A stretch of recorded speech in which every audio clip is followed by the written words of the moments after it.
అమ్మాయి కనిపిస్తే ముద్దైనా పెట్టాలి, కడుపైనా చేయాలి అని చెప్పినటువంటి నందమూరి బాలకృష్ణ మీద రానటువంటి కాంట్రవర్సీ, ఆ విషయంలో చాలామంది నోళ్లు మూతబడిపోయాయి.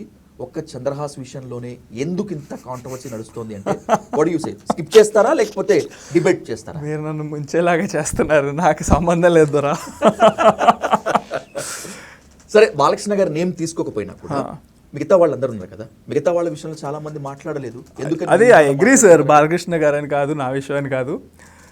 నేను అదే నా ఫస్ట్ డే నాకు నేను ఎమోషనల్ ఉన్నప్పుడు నా ఒపీనియన్ కూడా అదే. ఇప్పుడు మిగతా వాళ్ళు అనొచ్చు కానీ చంద్రాస్ అనకూడదా, మిగతా వాళ్ళు ఏమేం చేయొచ్చు కానీ చంద్రాస్ చేయకూడదా? చంద్రాస్ చేస్తే సమాజం లేస్తుంది, వాడిని తొక్కేయడానికి లేకపోతే ఇది కరెక్ట్ అని చెప్పడానికి నన్ను ఎగ్జాంపుల్గా వాడుకుంటారు, కానీ వేరే వాళ్ళు మాత్రం ఎగ్జాంపుల్గా వాడరు. అప్పుడు ఎందుకు ధైర్యం రాదు, నా మీద ఎందుకు ధైర్యం వస్తుంది? Because I'm small hero, small films, ఇప్పుడు ఎదుగుతున్నాను. సో వాళ్ళకి అది ఈజీ బేసికలీ. అంటే నన్ను డౌన్ చేసి వాళ్ళు హీరో అయిపోతారు, లేదా నన్ను డౌన్ చేసి వాళ్ళు వ్యూస్ గెయిన్ చేసేస్తారు.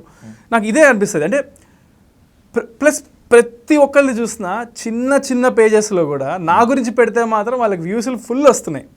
అంటే ఇన్స్టాగ్రామ్స్లో 100-200 ఫాలోవర్స్ ఉన్న వాళ్ళు నా గురించి మాట్లాడితే వాళ్ళకి 50-60 వ్యూస్ వచ్చే వాళ్ళకి కూడా 20-30K వ్యూస్ వస్తున్నాయి.